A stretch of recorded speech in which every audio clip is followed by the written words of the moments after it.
reka twongere kuguha ikaze mugenzi mu kiganiro mu gihugu c'ivyiza cuno munsi. Mwibuke yuko turiko turiga igitabo c'ivyahishuwe, tugiye gusoza igice ca 20. Icigwa cacu cuno munsi kivuga ngo ikiyaga caka umuriro. Ikiyaga caka umuriro nico cigwa cacu cuno munsi. Dusenge. Uhoraho Mwami ushobora byose, utegeka bikaba, wavuga bigakomera, izina ryawe nirihabwa icubahiro. Mwami, tugiye kwiga amajambo ahambaye, nanje ndagusenze. Sengera umugabo n'umugore, abasore n'inkumi, abana bato, buri wese agiye gukurikirana kino cigwa kugira ngo twese icarimwe tuyobogwe nawe kandi ugutahura kuvy'iwawe mw'ijuru abariko kubana natwe kandi udutahu mw'izina ry'umwami wacu Yesu Kristo, amen. Icigwa cacu nk'uko nari mpejeje kubivuga kivuga ngo ikiyaga caka umuriro. Munkundire duhere mu gusoma n'amajambo. Kandi iyo myaka 1000 niyashira, Satani azorikugwa ngo ave mw'ibohero, azosokoroka aje kuzimiza amahanga yo mu mfuruka zine z'isi, Gogi na Magogi, kugira ngo ayakuraririze hamwe ku ntambara. Igitigiri cabo ni nk'umusenyi wo ku kiyaga.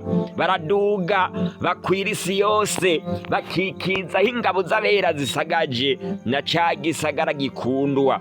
Umuriro uratibuka uvuye mw'ijuru urabarigata, kandi umugwanizi yabazimiza ateregwa muri ca kiyaga caka umuriro n'amazuku kirimwo na ca gikoko na wa muvugishwa w'ibinyoma. Bazobabazwa ku murango no mw'ijoro ibihe bitazoshira. Ivyahishuwe igice ca 20 ku murongo w'indwi gushikana ku murongo w'icumi. Mu vyigwa vyacu biherutse twarabonye ino mvugo ibihe bitazoshira. Ibi tumaze kubona muri uno murongo biba habanje kuba ibivugwa mu ntango y'igice ca 21. Kw'iherezo y'imyaka 1000 habanza kuboneka Yerusalemu nsha wo mw'ijuru, uwo abera bazoba barimwo uzomanuka uvuye mw'ijuru uterekwe kw'isi. Kazoba ari akarere ahantu hazoba hariho abera, abera bazoba baba muri Yerusalemu nsha, aho bazohaba imbere yuko basabagira mw'isi izoba yagizwe nshasha, iyo Imana izoba yimirije kurema. Ico gihe abanyakibi bazoba bahejeje kuzuka, bazozunguruka uwo mugwa. Satani azosokoroka aje kuzimiza amahanga yo mu mfuruka zine z'isi. Ayo mahanga yiswe Gogi na Magogi, kugira ngo ayakoraririze hamwe ku ntambara. Kandi ngo igitigiri cabo ni nk'umusenyi wo ku kiyaga. Bazoba ari benshi nk'umusenyi wo ku kiyaga. Tuzi neza yuko umusenyi, igihe Imana isezeraniye sogokuruza wacu Aburahamu, yamubwiye yuko uruvyaro rwiwe ruzogwira rukangana nk'umusenyi wo ku kiyaga. None bano bantu nabo bari benshi cane nk'umusenyi wo ku kiyaga. Riza rifise ibyo rigereranya. Aba bantu bagereranywa nk'abana ba Aburahamu, ariko ntago ari abana ba Aburahamu. N'abantu babwiye ubutumwa bwiza, bahamagarirwa kwizera nk'Aburahamu, ariko banka kwizera. Rero baranse kubwakira, bakoze ibyaha nkana, baraburiye banka kumva. Satani azobereka ububasha bwiwe, ababeshe ko ari we abazuye, kandi azobereka ko ububasha yakoresheje mu kubazura bushobora gutuma batera bagatsinda umugwa. Bazoba bariko barebesha amaso yabo. Zoba harimwo abapfumu n'abapasitoro bahendesha abantu ibitangaza ibitangaza. Bazokongera kubikora ico gihe, bazotibura umuriro, bakore ibimenyetso n'ibitangaza by'utwumiza. Abantu ubwoba buzoca buhera, kubera yuko bazoba babonye ivyo bitangaza, maze babone ko bari butsinde ihanga ryera, mbere bigarurire isi yose. Abizera ibitangaza bizoborohera. Ba bandi bakora inzoga zikomeye niho bazobari, bazoca batangura kuzikora. Abanwa urumogi n'inzoga bazoca bazinwa, amaso yabo azotukura, ishavu ryabo rigwire. Abahinga ku ntambara nka Nero, Yitere n'abandi babicanyi rutura niho bazoba bari, bazoca bapanga intambara. Bakobwa b'indaya n'abahungu bakaruhariwe mu kwabira niho bazoba bari. Nta ukibahanura, nta ubabuza gukora icaha, nta n'umwe abahamagarira gukora iciza. Inzigo n'ubugizi bwa nabi nivyo vyumvikana muri bo. Bazozunguruka uno mugwa, bitegure gutera vya bisasu kirimbuzi muri uwo mugwa. Ico gihe umuhanuzi yavuze ngo umuriro uratibuka uvuye mw'ijuru urabarigata. Uwo munsi azoba ari umunsi ukaze, aho ivyitanguro byose bizoshongeshwa n'ikibengebenge gikaze. Isi n'ibikorwa biri muri yo bigatongoka. Cete ca kabiri Petero yanditse, igice ca 3 ku murongo w'10. Abanyabyaha ntibazohonyoza ikirenge mw'isi nshasha. Hariho ibinyoma bihambaye bijanye n'ino ngingo turiko uno musi, kandi bikwiye kubeshuzwa. Ikinyoma ca mbere ngo isi igigwasha iyo Kristo agarutse, maze ngo ikaba aho abera baba mu gihe c'imyaka 1000. Hari abandi bavuga ngo mu gihe Yesu azobaje azokwimika ubwami bwiwe kw'isi. Bamwe bagiye bavuga ko aho hantu azokwimika ingoma yiwe ari muri Palestina. Abandi nabo bavuga mu bihugu vyabo. N'Abanyafrika bavuga ko azoyimika mu bihugu vyabo. Hari n'abavuga ko iyo ngoma izokwimikwa aha mu Burundi. Bavuga ko Emmanuel azokwimika ingoma yiwe mu kiringo c'imyaka 1000. Bamwe bavuga mwibanga, abandi nabo bakavuga ku mugaragaro. Bavuga ko atari mwibanga kuko azoca atera ibindi bihugu akavyigarurira muri ico kiringo c'imyaka 1000. Hari abandi bavuga ko imyaka 1000 izotwara umwami w'umuntu akagarukana ubwami bwa Dawidi. Abo bemeza ko uwo mwami yaramaze gutorwa, kandi Uburundi babwita ubukiriro, maze bakavuga ko uwo mwami yatowe n'ico bita Imana atariyo. Azoganza imyaka 1000 niyarangiza gukuraho intwaro y'abanyepolitike n'iy'amadini ngaha mu Burundi. Bazoca batsinda amahanga yose, kuko ngo bose bazoza kumwikubita imbere. N'ibindi binyoma bijanye n'ibyo. Icambere ntitukivuga ko vyinshi, kuko ntivyaba vyo ko abanyakibi bohonyoza ibirenge mw'isi nshasha. Oya, iyo ntiyoba ari isi nshasha, kandi yagiye ku kibi, nk'uko tuzobibona mu gice gikurikira. Umurage w'abera ntuzokwigera uhumanwa.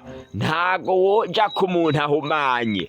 Oya, ntibikunda. Ibindi vyiyumviro navyo vyose biba ibitari vyo, kuko bivuguruza Bibiliya. Hariya twasomye ngo kandi iyo myaka 1000 niyashira Satani azorekugwa ngo ave mw'ibohero, azosokoroka aje kuzimiza amahanga yo mu mfuruka zine z'isi, Gogi na Magogi, kugira ngo ayakoraririze hamwe mu ntambara. Igitigiri cabo ni nk'umusenyi wo ku kiyaga. Baraduga bakwira isi yose, bakikizaho ingabo z'abera zisagaje na ca gisagara gikundwa. Twisunze no murongo, imyaka 1000 iheze, tubona isi yose yuzuye abari ku ruhande rwa Satani, kandi mu buryo bugaragara abera bo bari mu mugwa Yerusalemu. Ibi ni ibintu biboneka ngaha. Tubona ko Satani imyaka 1000 imaze guhera acaja ku gikorwa, kandi ngo arasohoka aje kuzimiza amahanga yo mu mfuruka zine z'isi, Gogi na Magogi, kugira ngo ayakoraririze hamwe ku ntambara. Igitigiri cabo ni nk'umusenyi wo ku kiyaga. Ngaha ngo baraduga bakwira isi yose. Ngaho umuhanuzi yabonye isi yose yari yuzuye abantu bari ku ruhande rwa Satani, kandi bakikizaho ingabo z'abera zisagaje, kandi cari gisagara gikundwa. Abera baboneka mu gisagara gikundwa gusa, igisagara kimwe, mu gihe ibindi bisagara byo kw'isi n'utundi turere two kw'isi twose tuba turimwo abantu bari ku ruhande rwa Satani. Abera bo baba bari mu mugwa Yerusalemu. None rero dukurikije bya byiyumviro bya babandi bavuga ko bazogwana bakigarura isi mu kiringo c'imyaka 1000, bobaye barananiwe kugeza naho isi yose imyaka 1000 ihera yari yigaruriwe n'abansi babo, bagasigarana igisagara kimwe ku isi yose, agace gato mu gice ca 21.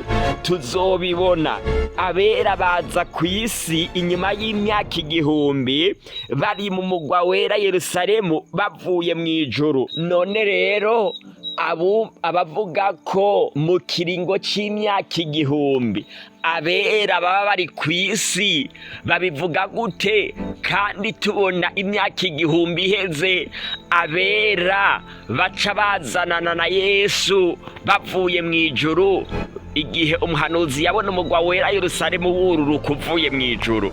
Murumva yuko ibyo bavuga ari ibintu bivuguruza Bibiliya. Kiringo c'imyaka 1000 tuzokimara turi mw'ijuru, nk'uko twabibonye niko kuri konyene Bibiliya yerekana. Abanyakibi nabo bazokimara bari mu mva, ntawe ufise ico kuvuguruza kuno kuri. Inyuma y'imyaka 1000 haca haba kuza kw'isi kwa Yerusalemu sha, hagaca haba n'umuzuko wa kabiri ujana no kubohorwa kwa Satani. Udashaka guhakana ukuri nkana, ntaco tuma ibi ubihakana. Abazotererwa mu kiyaga caka umuriro ni Satani, abamwumviye bose, kandi umugwanizi yabazimiza atererwa muri ca kiyaga caka umuriro n'amazuku, kirimwo na ca gikoko na wa muvugishwa w'ibinyoma. Bazobabazwa ku murango no mw'ijoro ibihe bitazoshira. Abenshi iyo basomye no murongo w'10 wa kino gice baca bavuga ko Satani ariwe wenyene azotererwa mu kiyaga caka umuriro, ariko siko kuri. Iyi mvugo ngo bazobabazwa yerekana ko Satani wenyene atari Satani wenyene, ahubwo n'abamukurikiye bose bazobabazwa. Mu ntango y'imyaka 1000 abanyakibi bari barapfuye, none bose ngaha bari bazutse baracirirwa urubanza. Igihe Yesu Kristo azobaje, abanyakibi bose bazopfa. Inyuma y'imyaka 1000 barongera kubaho kugira ngo bacirirwe urubanza. Hariya mu Vyahishuwe igice ca 19 ku murongo wa 20 twabonye ngo ico gikoko gifatwa mpiri. Bona wa muvugishwa w'ibinyoma yakorera bya bimenyetso mu maso yacu, akabizimirisha bemeye gushirwa kikimenyetso ca gikoko n'abasenga igishushanyo cacu. Vyompi bitererwa bibona mu kiyaga caka umuriro n'amazuku. Abarimbutse mwakuno kurimbuka guheruka kw'isi biswe Gogi n'Amagogi, benshi cyane. Igitigiri cabo cari nk'umusenyi wo ku kiyaga. Kubera iki abanyavyaha bwa nyuma bivugwa ko batererwa mu kiyaga caka umuriro? Igihano co gutongozwa umuriro gitangwa Yesu agarutse imbere y'imyaka 1000. Nico gituma ibyago vyiwe ngaha mu Vyahishuwe igice ca 18, Vyahishuwe igice ca 18 ku murongo w'8 tuhabona n'amajambo ngo kandi azotongozwa n'umuriro, kuko umwami Imana amuciriye kwiteka ari ubushobozi. Abantu bakurikiye Babuloni, abantu bazoba bari muri Babuloni igihe Yesu Kristo azobaje, bazotongorwa n'umuriro, bazohura n'ibyago bikomeye cyane. Kw'iherezo rero ry'imyaka 1000 niwo munsi wo gusha bagatwikwa nk'itanure. Eheraba umunsi uraje waka nk'itanure. Umuhanuzi Maraki yarabivuze. Eheraba umunsi uraje waka nk'itanure, abibone bose n'inkozi z'ibibi zose bazobibishingwe, kandi uwo munsi ugiruze uzobatongora. Ni kuhoraho nyene ingabagize, nta gashitsi canke agashami uzobasigarana. Kizoba Maraki igice ca 4 ku murongo wa 1. Kizoba ari ikiyaga caka umuriro koko. Nta munyakibi canke ikibi kizosigara. Ico gihe Yesu azobwira n'abari b'umusati, mva iruhande mwabivumwe mwe, muje mu muriro utazima wateguriwe wa mugwanizi n'abamarayika biwe. Abo bazoja mu gihano kidashira, ariko abagororotsi bazoja mu bugingo budashira. Matayo igice ca 25 ku murongo wa 41 hamwe n'uwa 46. Buri wese urugero rwo kusha kwabo kuzongana n'ivyaha bakoze. Satani yakoze vyinshi, azohanwa ku rugero ruhambaye, kandi urunigo rupfu rwa kabiri. Pawulo yavuze ngo ingero y'icaha n'urupfu. Abaroma igice ca 6 ku murongo wa 23. Nk'uko bakoze ibyaha, buri wese azohembwa urupfu, kandi urupfu rungana n'ibyaha vyiwe yakoze. Mu mvugo ya nyuma turangirije ko niyi: umuntu wese atabonetse ko yanditswe muri ca gitabo c'ubugingo atererwa muri ico kiyaga caka umuriro. Ubu rero biratahuritse neza, babandi biyumvira yuko ikiyaga caka umuriro gitererwamwo Satani gusa. Ikiyaga caka umuriro ni itanure ry'umuriro. Azoba ari umuriro utongora kandi ukica icaha n'umunyavyaha. Ntawe uzoshobora kwikiza ino muriro. Bibiliya irabitomoye neza. Umuntu wese izina ryiwe ritanditswe mu gitabo c'ubugingo, ikino gihe izina ryawe rikazoboneka yuko ritari mu gitabo c'ubugingo, uzoca utererwa mu kiyaga caka umuriro. None ikibazo turangirije ko niki? mbega izina ryawe riri mu gitabo c'ubugingo. N'akaga gakomeye cane kuba izina ryawe ritanditswe mu gitabo c'ubugingo. Kugira ngo izina ryawe ryandikwe mu gitabo c'ubugingo, ni kwemera kwizera Yesu, ukamwiyegurira, ukemera ngo abe ari we ategeka ubuzima bwawe. N'igihe cawe co gutandukana n'inyigisho z'ibinyoma zidashingiye kuri Bibiliya, nk'uko twagiye tubona vyinshi mwa kino gitabo. N'igihe cawe co kwegera Yesu kugira ngo wumve ibyo Yesu akubwira aba ari byo ubikora bigishoboka. Iyo umuntu yizeye Yesu, ikintu cihutirwa Yesu amukorera ni kwirukana icyaha muri we. Ushobora kuba umusambanyi, ushobora kuba umurozi, ushobora kuba umugizi wa nabi, wicana, wiba, uri gisuma, ushobora kuba waratakaje urukundo, ishari, igono, uri umukinzi n'ibindi bibi. Ushobora kuba usengera ibigirwamana bito canke binini, kubera yuko hari ibigirwamana binini na bito, ibyo bambara mw'izosi. Reka tubivuge mu mvugo yumvikana. Ushobora kuba usenga Bikira Mariya, usenga abandi beranda, kubera yuko Imana ntago isengwa irinze kubonwa.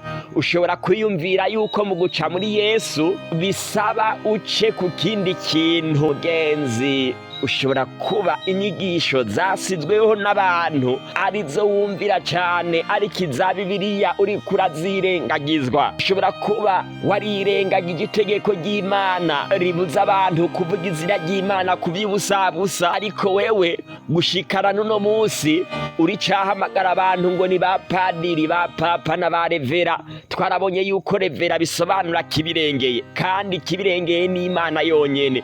Ushobora kuba ugihamagara abantu ngo ni ba musenyeri, monsenyeri, Mana yanje, ukubaho ukabihamagara umuntu canke ukavyitwa. Ushobora kuba ukivuga ngo padiri bisobanura se w'abantu benshi, kandi ushobora kuba ukivuga papa bisobanura ngo se w'abantu bose, kandi Imana ariyo se w'abantu bose. Koko ushobora kuba ucica itegeko ry'Imana rya kane rihamagara abantu kuruhuka isabato yo ku munsi ugira indwi, ariko wewe ukaba uruhuka uwundi munsi nka dimanche, umunsi wa mbere washizweho n'ubupapa. Mugenzi, zino nyigisho zose z'ikinyoma zakwifatiye wakurikiye hagukurikira Yesu ngo wumvire amategeko y'Imana yose.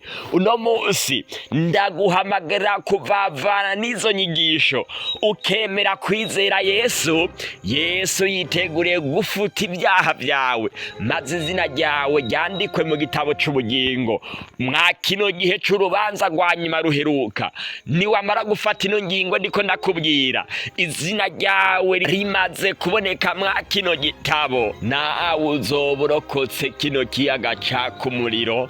Igihe co kwiyandikisha mwa kino gitabo ni iki nyene, ntago ari kino gihe co kurimbuka. Kino gihe co kurimbuka ntawe uzoba afise uburenganzira bwo gufuta umuntu mwa kino gitabo canke ngo yandike umuntu mwa kino gitabo. Oya, ntibizoba bigikunda. None rero mugenzi, ndaguhamagarira gufata ingingo uno munsi, wemere kwiyegurira Yesu. Nanje niba wemeye kwiyegurira Yesu, ukemera kumukurikira mu nzira ziwe zo kugororoka, nanje ngiye kukugira isengesho ridasanzwe. Uhoraho Mwami ushobora byose, utegeka bikaba, wavuga bigakomera, izina ryawe nirihabwe icubahiro. Urakoze Mwami kubwa rino jambo maze gushikiriza. Ingero y'abanyavyaha ni ikiyaga caka umuriro, yamara umugabane n'umurage w'abera amazina yabo yanditswe mu gitabo c'ubugingo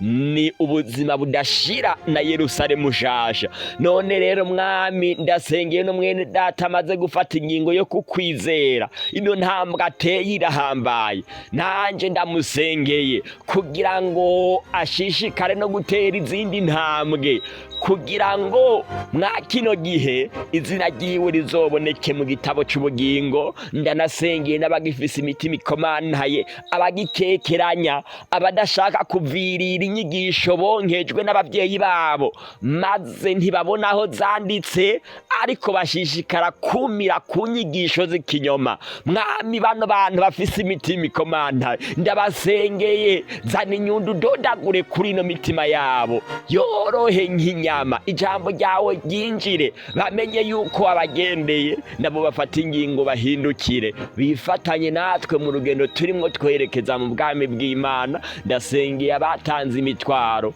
babandi bafise uburyantege mu byamwemu, barondera gukora iciza ikibi kabitanga imbere. Mwami, ndabasengeye ngo bakomeze bahindurira amateka, kandi ubushobozi bwawe bamurikire abagore batabana n'abagabo, hamwe n'abagabo biraburanijwe na buno bugingo bose. Ndabasengeye, ndasengeye abagwaye, ndasengeye abagwaje, n'abandi bose batanze imitwaro ya bagenzi babo, bifuza yuko bohinduka bakakwizera, n'abamazina yabo akandikwa mu gitabo cy'ubugingo. Bose, buri wese umutwaro wiwe ndawukweretse, kubera yuko ari we nyishu ya byose. Bose ubabera inyishu, rema gushasha abo bantu bose baguhungirako, kandi twese icyarimwe uduha ibyizigiro byo mwiherezo, kwitegura kugusanganira ubwo ugiye kuza vuba, mu izina ry'umwami wacu Yesu Kristo, amen.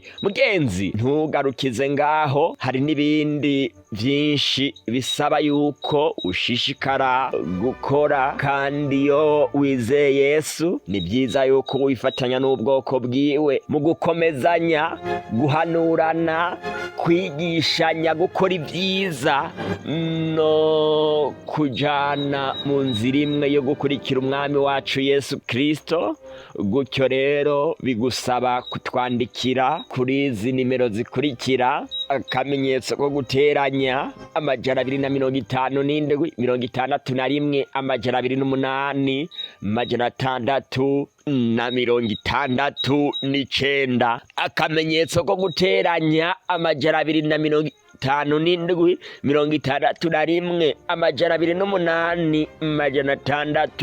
208 669.